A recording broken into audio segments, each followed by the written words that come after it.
Welcome everyone to another installment of RevCo's Revenue Roundtable. Today, I'm joined by Elias Villaverde, who is a Director of Automation and Revenue Cycle Operations at Mass General Brigham. And we're going to talk about preparing revenue cycle teams for all things AI. As automation continues to change the way we work, leaders are figuring out how to help teams see it as an opportunity instead of a threat. So we'll cover building trust and improving processes before automating and helping staff grow alongside new technology. Elias is an experienced healthcare revenue cycle and IT executive with hands-on expertise in driving revenue cycle process improvement through analytics and automation. He has led high-performing teams and large-scale AI initiatives across major health systems and is known for translating data into clear decisions and measurable results. His current work at Mass General Brigham is focused on transforming health system operations and improving the patient financial experience through the adoption of AI and automation. So when I met Elias, it was very appealing to me that Mass General Brigham has developed this department around something that is very important to all of us. We can't automate and do AI around everything we do, but we have to be cognizant about how we plan that. So I'm excited about this discussion today, and I believe that you will receive a lot of helpful information. So welcome, Elias. It's good to see you. Great to see you too, Lori. Thank you for having me on. Happy to have you. And we're just going to jump right in. It's a topic that everybody wants to hear more about, so I'm just going to jump right in. Elias, as automation continues to reshape the revenue cycle operations, how do you help your teams view it as an opportunity rather than a threat? Well, Lori, from my experience, what I've found is that people don't resist change as much as they resist uncertainty. And so, in my opinion, I think that's where leadership really does play an important role in making sure that teams see this as an opportunity and not a threat. If we're not starting the conversation and actively engaging our team members on what automation can do and the benefits of it, a lot of the rumor mill starts. And unfortunately, sometimes that doesn't always end very well. So in my opinion, it's always best to get in front of those conversations and really talk to your business and your operational teams about what, automation is, what the opportunities are. And I think that when you have those honest conversations, you build that trust with them. And when you have that trust, it really goes a long way and really feeling like that we're a part of a team, that they are part of our team, and that we're building to something much larger. The other thing I also like to do, we have a lot of kickoffs, a lot of conversations, engagements, and projects. And I sometimes just like to zoom out a little bit. In talking with some of these leaders, it's nice and it's even comforting sometimes to explain to them that, AI automation is not specifically targeting just healthcare. This is a whole, initiative and wave of improvement that's hitting multiple industries. And when you can help them kind of see that this is changing how work is being done, it gets them a little excited and it makes them want to get ahead of this wave of innovation. And so I've seen that be really helpful as well to translate automation to opportunity versus a threat. And in revenue cycle for the years that you and I combined have been in this, type of healthcare and change management and helping everybody be successful.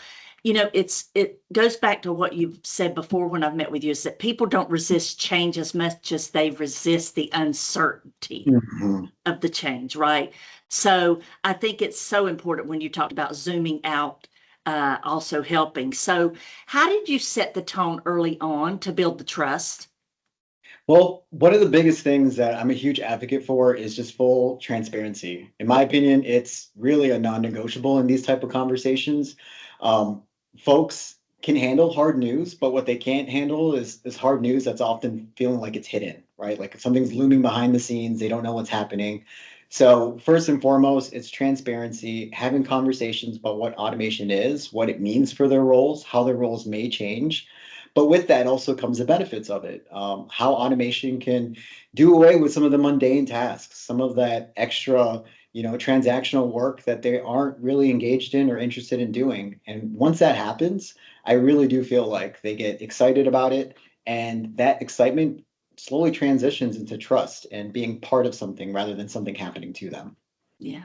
I think that we've all learned through just in the past 5 years, the process of things moving faster is more than it's ever been in revenue cycle in the past 20 years. It's Mhm. moving so much faster. And I think that transparency is imperative, right? Because the change is just happening so fast. And especially since post pandemic, and not everything is going to be automated, right? And so you have to have that transparency so they don't have that uncertainty and they don't get nervous about, well, what will I be needed for?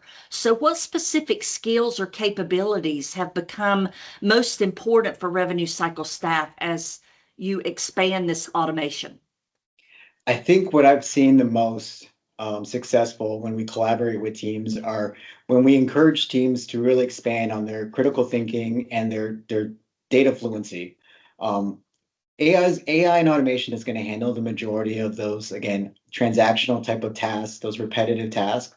What we found really helpful is when we work with teams who can expand their critical thinking and help us find those opportunities that are more nuanced, that are more specific.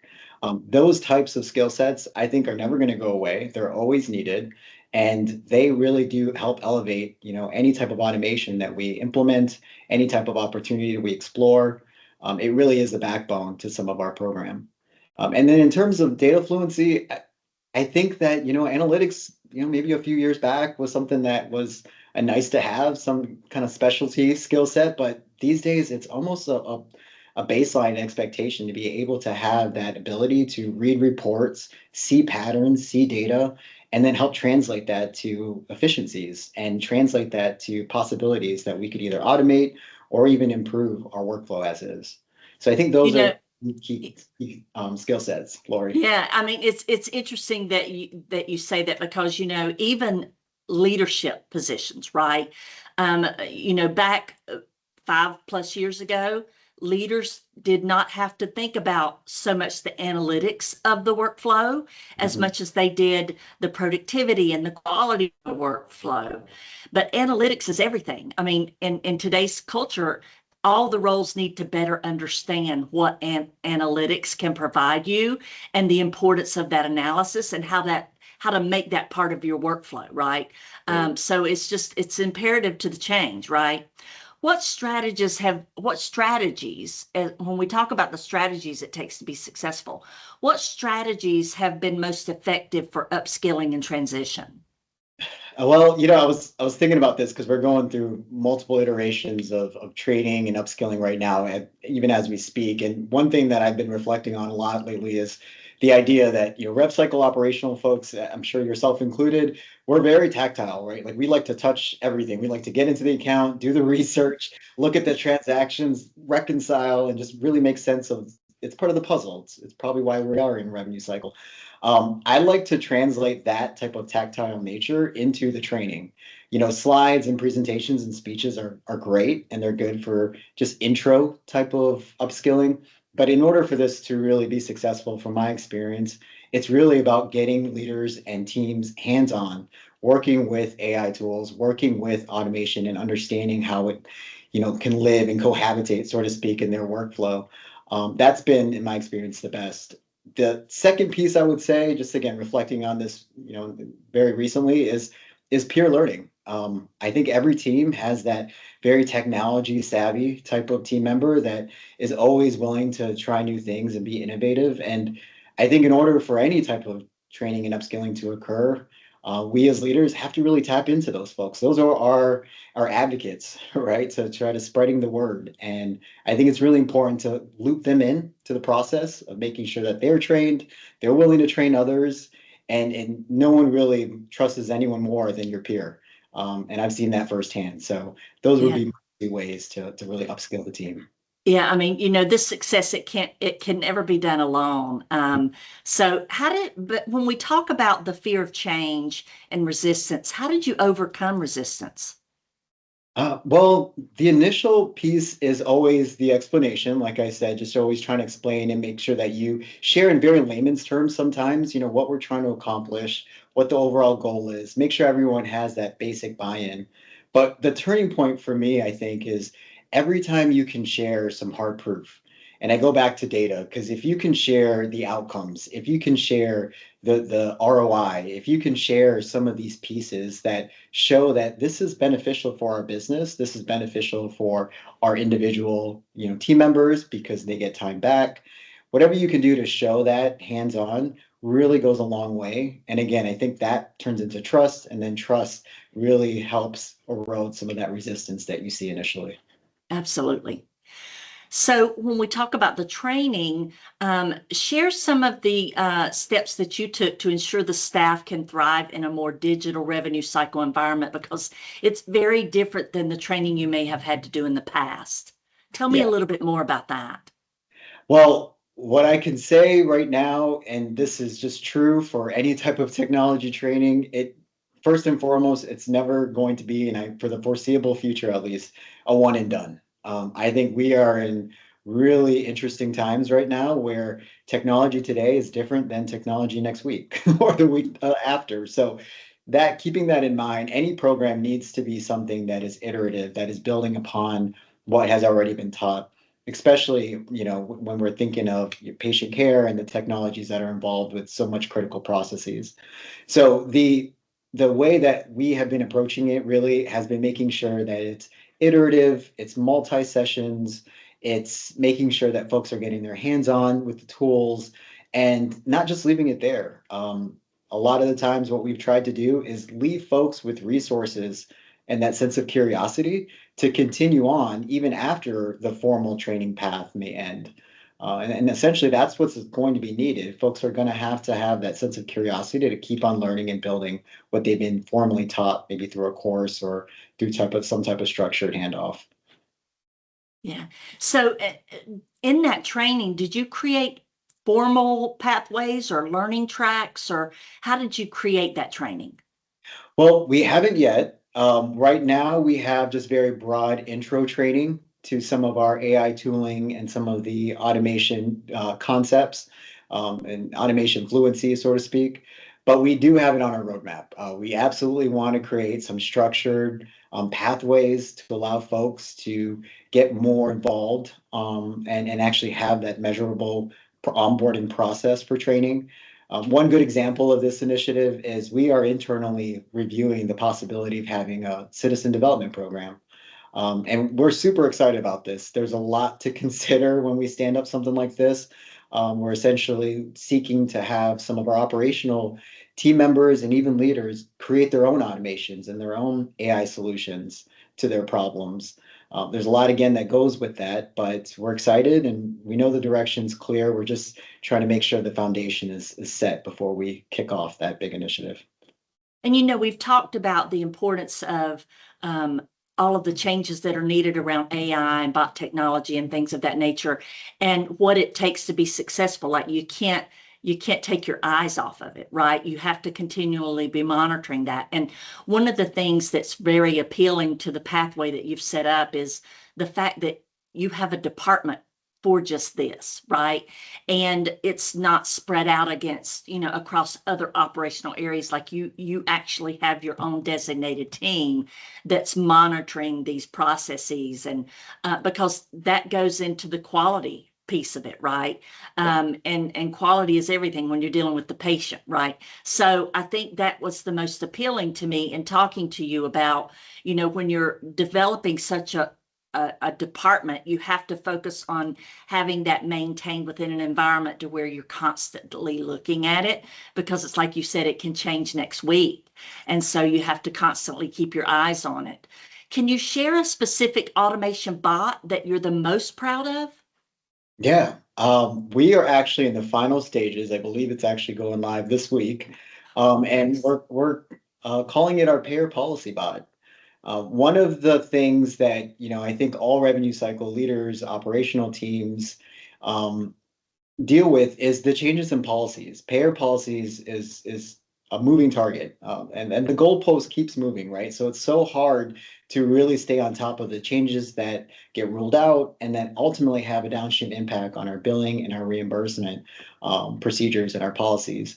So one of the things that we've created is a policy bot that essentially takes in and monitors payer policies automatically. It compares changes across updates, stores historical versions, surfaces the deltas, so that teams aren't manually hunting for these changes and aren't having to weed through various websites and saved historical files. They've got everything there centralized.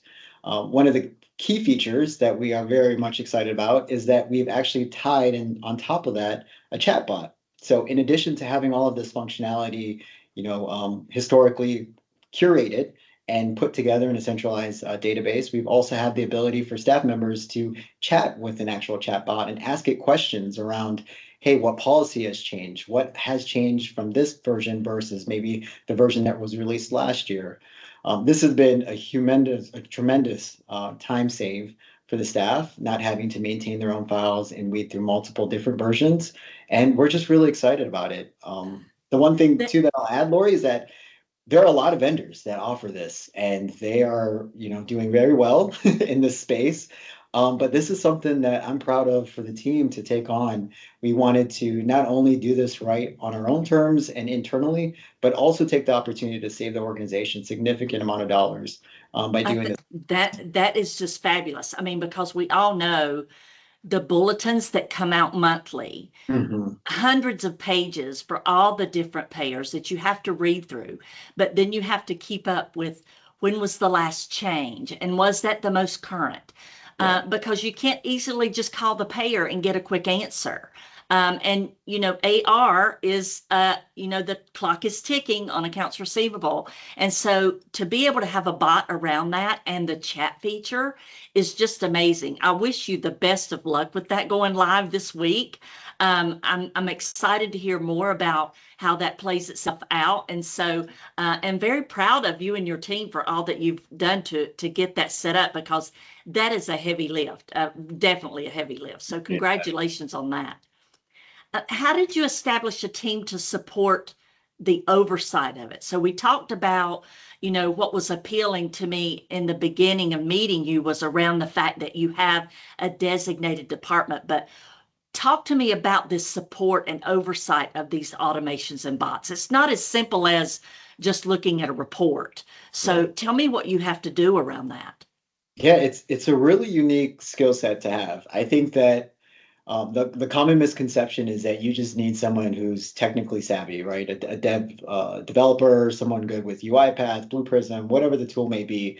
And although that's part of the equation, it's definitely not the full equation. One thing that we've noticed with our automations is that whoever those people are that are monitoring it, whether it's my team or another staff that's assisting, they need to have that skill set that has the ability to define whether it's a technical problem or an actual business rule issue. And that's huge because you can go down rabbit holes for hours trying to debug something that isn't really broken. It's just a new workflow, it's a new edit, it's a new pop up that no one expected. So having that skill set's number one for that monitoring. The second thing I would say to help really ensure that you've got your monitoring in place is getting the engagement with your operational teams.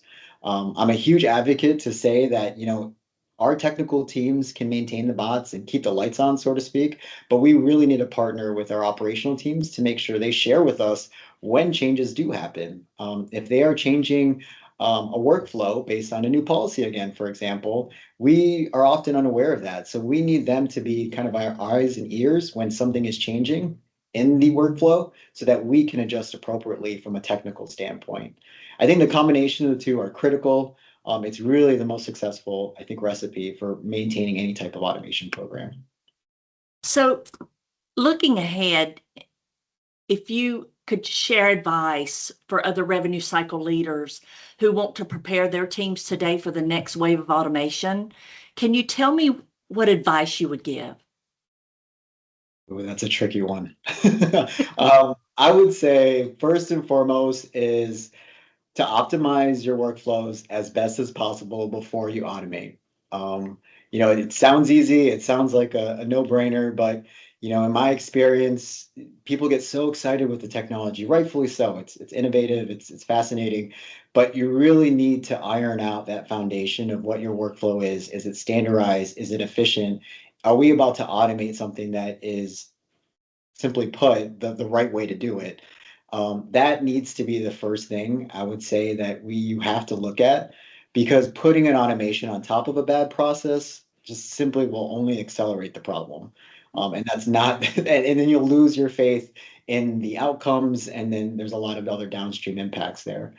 The second thing I would say is have a clear understanding of what success looks like prior to starting any project, whether that's a target to a metric, of increasing a metric, decreasing a metric, whether that's a reduction of cost, but having that clear indicator of this is what I'm going to change from a business perspective makes a world of a difference, because automations could get stood up, but if they're not making that business impact that everybody is striving for, the value is not going to be there. And if the value is not there, again, the trust and the acceptance and adoption is really going to be hard to capture as well. Yeah. This discussion is just so important to revenue cycle success today. Elias, I thank you so much for sharing your perspective. Your insights on leading through change and creating these opportunities for upskilling are incredibly valuable for revenue cycle leaders that are navigating this shift. And to be able to listen to the staff and what their needs are, and to overcome their fear of change. It's so imperative that we talk about this a lot. And so this is just part one of our conversation.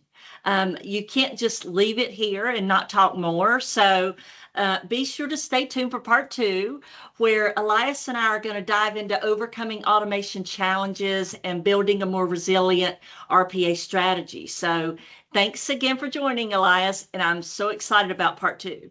Appreciate it, Lori. Thank you. Okay. All right. Have a good day, everyone.